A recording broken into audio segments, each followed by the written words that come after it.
Have you ever wandered into a place that felt so utterly wrong that every instinct told you to turn back? Welcome back, dear listener, to another one of our deliciously dark soirees. And tonight's presentation is Timeless Terrors number 172. Our story is the lesser-known tale, The Dead Valley, first published in 1895 by the American architect and author Ralph Adams Cram. Although Cram is remembered today for designing magnificent Gothic buildings, he also penned this remarkable tale of supernatural horror, one that H.P. Lovecraft himself praised for its haunting atmosphere. I have a feeling this is one of those forgotten classics that deserves a far wider audience. So, gather a little closer and let us venture into the Dead Valley. I have a friend, Olof Ehrensvärd, a Swede by birth, who yet, by reason of a strange and melancholy mischance of his early boyhood, has thrown his lot with that of the New World. It is a curious story of a headstrong boy and a proud and relentless family. The details do not matter here, but they are sufficient to weave a web of romance around the tall, yellow-bearded man with the sad eyes and the voice that gives itself perfectly to plaintive little Swedish songs, remembered out of childhood. In the winter evenings we play chess together, he and I. And after some close, fierce battle has been fought to a finish, usually with my own defeat, we fill our pipes again, and Ehrensvärd tells me stories of the far, half-remembered days in the fatherland, before he went to sea. Stories that grow very strange and incredible as the night deepens, and the fire falls together. But stories that nevertheless I fully believe. One of them made a strong impression on me, so I set it down here, only regretting that I cannot reproduce the curiously perfect English and the delicate accent which to me increased the fascination of the tale. Yet as best I can remember it, here it is.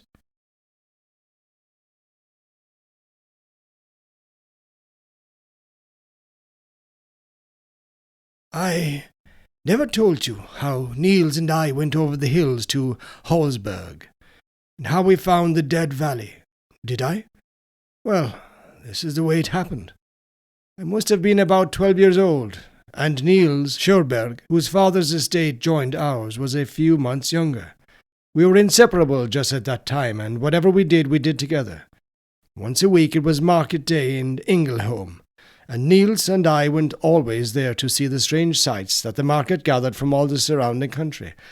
One day we quite lost our hearts, for an old man from across the Elfberg had brought a little dog to sell, that seemed to us the most beautiful dog in all the world. He was a round, woolly puppy, so funny that Niels and I sat down on the ground and laughed at him, until he came and played with us in so jolly a way that we felt that there was only one really desirable thing in life, and that was the little dog of the old man from across the hills. But alas, we had not half money enough wherewith to buy him. So we were forced to beg the old man not to sell him before the next market day, promising that we would bring the money for him then. He gave us his word, and we ran home very fast and implored our mothers to give us money for the little dog. We got the money, but we could not wait for the next market day. Suppose the puppy should be sold? The thought frightened us so that we begged and implored that we might be allowed to go over the hills to Holsberg, where the old man lived, and get the little dog ourselves. And at last they told us we might go. By starting early in the morning, we should reach Holsberg by 3 o'clock, and it was arranged that we should stay there that night with Niels's aunt, and leaving by noon the next day, be home again by sunset.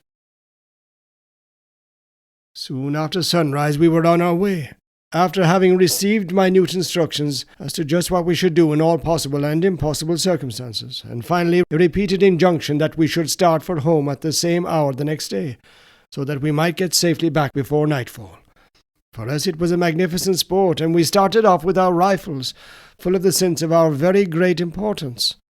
Yet the journey was simple enough, along a good road, across the big hills we knew so well, for Niels and I had shot over half the territory this side of the dividing ridge of the Elfberg. Back of Ängelholm lay a long valley, from which rose the low mountains, and we had to cross this, and then follow the road along the side of the hills for 3 or 4 miles, before a narrow path branched off to the left, leading up through the pass. Nothing occurred of interest on the way over, and we reached Holsberg in due season. found to our inexpressible joy that the little dog was not sold, secured him, and so we went to the house of Niels's aunt to spend the night. Why we did not leave early on the following day, I can't quite remember. At all events, I know we stopped at a shooting range just outside of the town, where most attractive pasteboard pigs were sliding slowly through painted foliage, serving so as beautiful marks. The result was that we did not get fairly started for home until afternoon, and as we found ourselves at last pushing up the side of the mountain with the sun dangerously near their summits, I think we were a little scared at the prospect of the examination and possible punishment that awaited us when we got home at midnight. Therefore we hurried as fast as possible up the mountainside, while the blue dusk closed in about us, and the light died in the purple sky. At first we had talked hilariously, and the little dog had leapt ahead of us with the utmost joy. Latterly, however, a curious oppression came on us. We did not speak or even whistle, while the dog fell behind, following us with hesitation in every muscle. We had passed through the foothills and the low spurs of the mountains, and were almost at the top of the main range, when life seemed to go out of everything, leaving the world dead. So suddenly silent the forest became, so stagnant the air. Instinctively we halted to listen.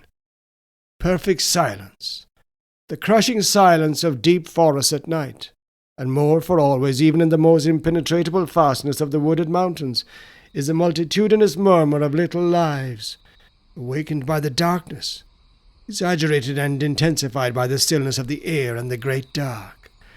But here and now the silence seemed unbroken, even by the turn of a leaf, the movement of a twig, the note of night bird or insect. I could hear the blood beat through my veins, and the crushing of the grass under our feet as we advanced with hesitating steps sounded like the falling of trees. And the air was stagnant, dead. The atmosphere seemed to lie upon the body like the weight of a sea on a diver who has ventured too far into its awful depths. What we usually call silence seems so only in relation to the din of ordinary experience. This was silence in the absolute. It crushed the mind while it intensified the senses, bringing down the awful weight of inextinguishable fear. I know that Niels and I stared towards each other in abject terror, listening to our quick, heavy breathing that sounded to our acute senses like the fitful rush of waters, and the poor little dog we were leading justified our terror. The black oppression seemed to crush him even as it did us. He lay close on the ground, moaning feebly and dragging himself painfully and slowly closer to Niels' feet. I think this exhibition of utter animal fear was a last touch, and must inevitably have blasted our reason. Mine, anyway. But just then, as we stood quaking on the bounds of madness, came a sound so awful, so ghastly, so horrible, that it seemed to rouse us from the dead spell that was on us. In the depth of the silence came a cry, beginning as a low, sorrowful moan, rising to a tremulous shriek, culminating in a yell that seemed to tear the night asunder and rend the world as by a cataclysm. So fearful was it that I could not believe it had actual existence. It passed previous experience, the powers of belief. For a moment I thought it the result of my own animal terror, an hallucination born of tottering reason. A glance at Niels dispelled this thought in a flash. In the pale light of the high stars he was the embodiment of all possible human fear. Quaking with an ague, his jaw fallen, his tongue out, his eyes protruding like those of a hanged man. Without a word we fled, the panic of fear giving us strength, and together, the little dog caught close in Niels' arms, we sped down the side of the cursed mountains. Anywhere, goal was of no account. We had but one impulse, to get away from that place. So under the black trees and the far white stars that flashed through the still leaves overhead, we leapt down the mountainside, regardless of path or landmark. Straight through the tangled underbrush, across mountain streams, through fens and copses, anywhere, so only that our course was downward. How long we ran thus, I have no idea. But by and by the forest fell behind, and we found ourselves among the foothills, and fell exhausted on the dry, short grass, panting like tired dogs.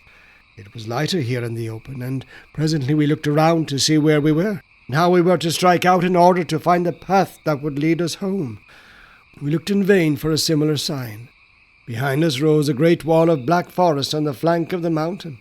Before us lay the undulating mounds of low foothills, unbroken by trees or rocks. And beyond, only the fall of black sky, bright with multitudinous stars that turned its velvet depth to a luminous grey.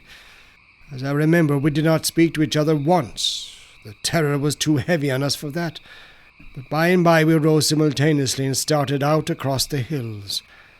Still, the same silence, the same dead, motionless air that was at once sultry and chilling. A heavy heat struck through with an icy chill that felt almost like the burning of frozen steel. Still carrying the helpless dog, Niels pressed on through the hills, and I followed close behind. At last, in front of us rose a slope of moor touching the white stars. We climbed it wearily, reached the top, and found ourselves gazing down into a great smooth valley, filled halfway to the brim with what? As far as the eye could see, stretched a level plain of ashy white, faintly phosphorescent, a sea of velvet fog that lay like motionless water, or rather like a floor of alabaster, so dense did it appear, so seemingly capable of sustaining weight. If it were possible, I think that sea of dead white mist struck even greater terror into my soul than the heavy silence of the deadly cry. So ominous was it, so utterly unreal, so phantasmal, so impossible, as it lay there like a dead ocean under the steady stars. Yet through that mist we must go. There seemed no other way home, and shattered with abject fear, mad with the one desire to get back, we started down the slope to where the sea of milky mist ceased, sharp and distinct around the stems of the rough grass. I put one foot into the ghostly fog. A chill as of death struck through me, stopping my heart, and I threw myself backward on the slope. At that instant came again the shriek. Close, close, right in our ears, in ourselves, and far out across that damnable sea I saw the cold fog lift like a water spout, and toss itself high in writhing convolutions towards the sky. The stars began to grow dim as thick vapour swept across them, and in the growing dark I saw a great watery moon lift itself slowly above the palpitating sea, vast and vague in the gathering mist. This was enough. We turned and fled along the margin of the white sea that throbbed now with fitful motion below us, rising slowly and steadily, driving us higher and higher up the side of the foothills. It was a race for life, that we knew. How we kept it up I cannot understand, but we did. And at last we saw the white sea fall behind us as we staggered up the end of the valley, and then down into a region that we knew, and so into the old path. The last thing I remember was hearing a strange voice, that of Niels, but horribly changed, stammered brokenly, "The dog is dead." And then the whole world turned around twice, slowly and resistlessly, and consciousness went out with a crash. It was some 3 weeks later, as I remember, that I woke in my own room and found my mother sitting beside the bed. I could not think very well at first, but as I slowly grew strong again, vague flashes of recollection began to come to me. Little by little, the whole sequence of events at that awful night in the Dead Valley came back. All that I could gain from what was told me was that 3 weeks before I had been found in my own bed, raging sick, and that my illness grew fast into brain fever. I tried to speak of the dread things that had happened to me, but I saw at once that no one looked on them save as the hauntings of a dying frenzy, and so I closed my mouth and kept my own counsel. I must see Niels, however, and so I asked for him.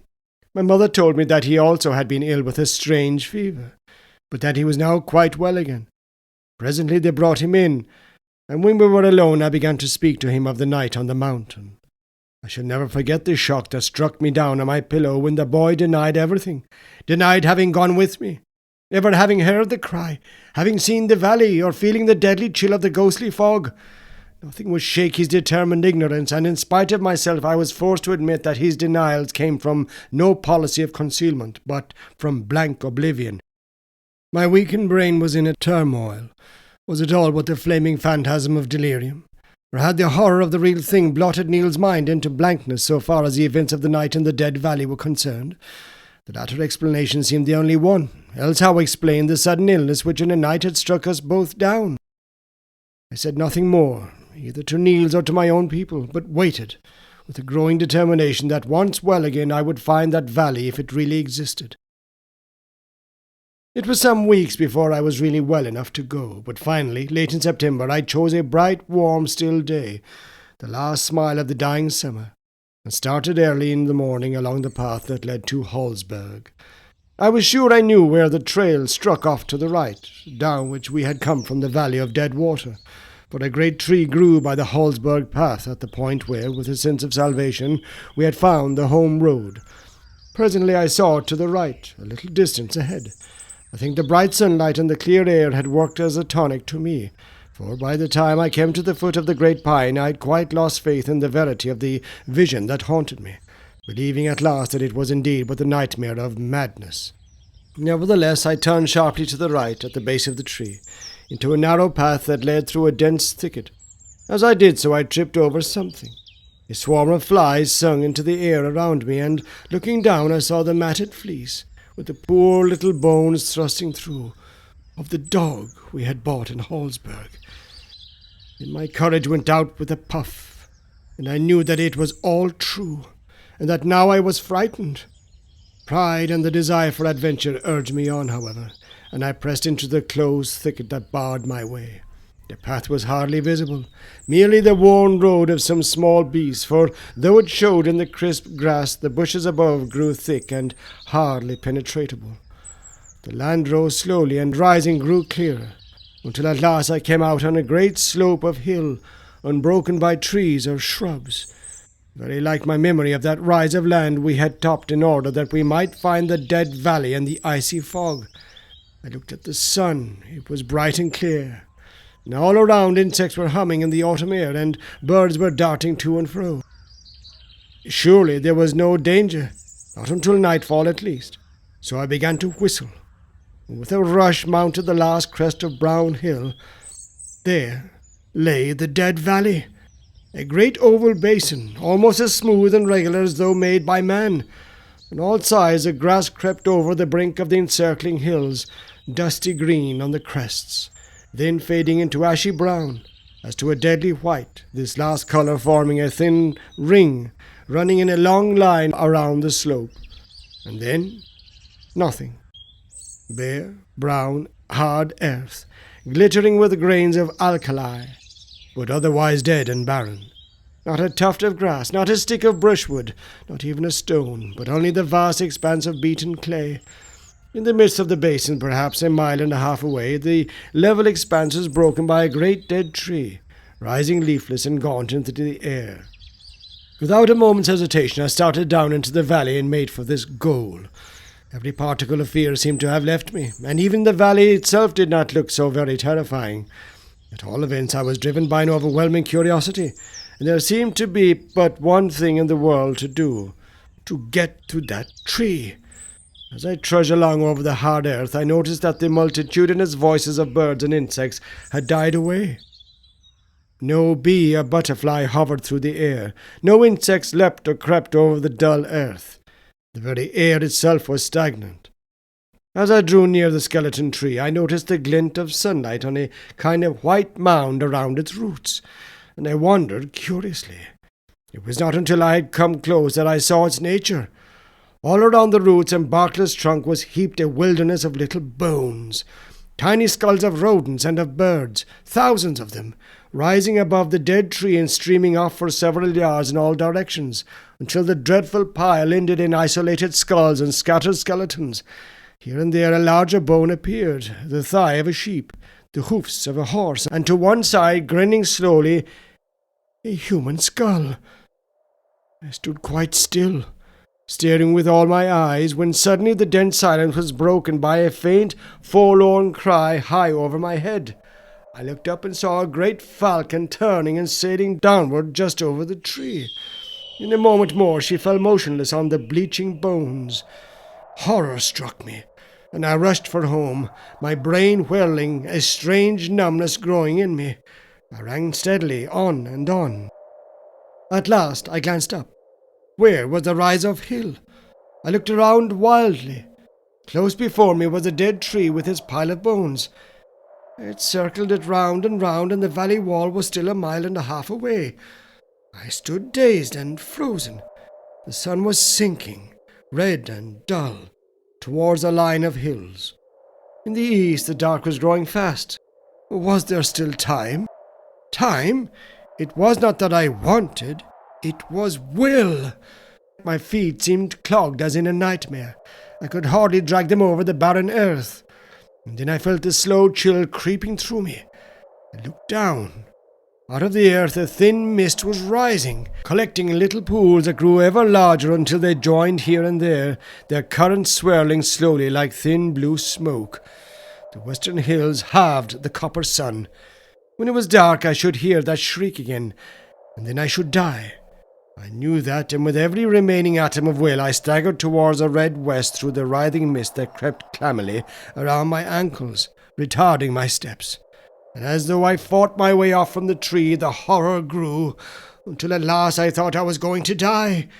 The silence pursued me like dumb ghosts. The still air held my breath. The hellish fog caught at my feet like cold hands. But I won, though not a moment too soon. As I crawled on my hands and knees up the brown slope, I heard, far away and high in the air, the cry that already had almost bereft me of reason. It was faint and vague, but unmistakable in its horrible intensity. I glanced behind. The fog was dense and pallid, heaving undulatingly up the brown slope. The sky was gold under the setting sun, but below was the ashy grey of death. I stood for a moment on the brink of this sea of hell, and then leapt down the slope. The sunset opened before me. The night closed behind. And as I crawled home, weak and tired, darkness shut down on the dead valley.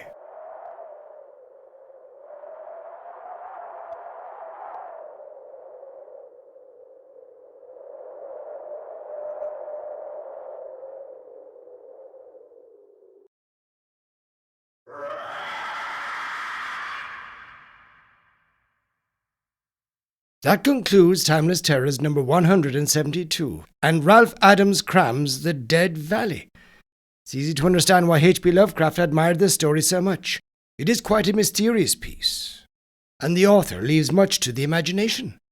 More than a century after it was written, its atmosphere remains every bit as haunting, proving that some of the finest horror lies not in what we see, but in what we feel.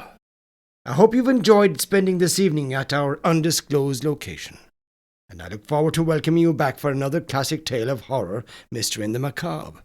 Until then, thank you for listening. And remember, not every silence is empty. Good night.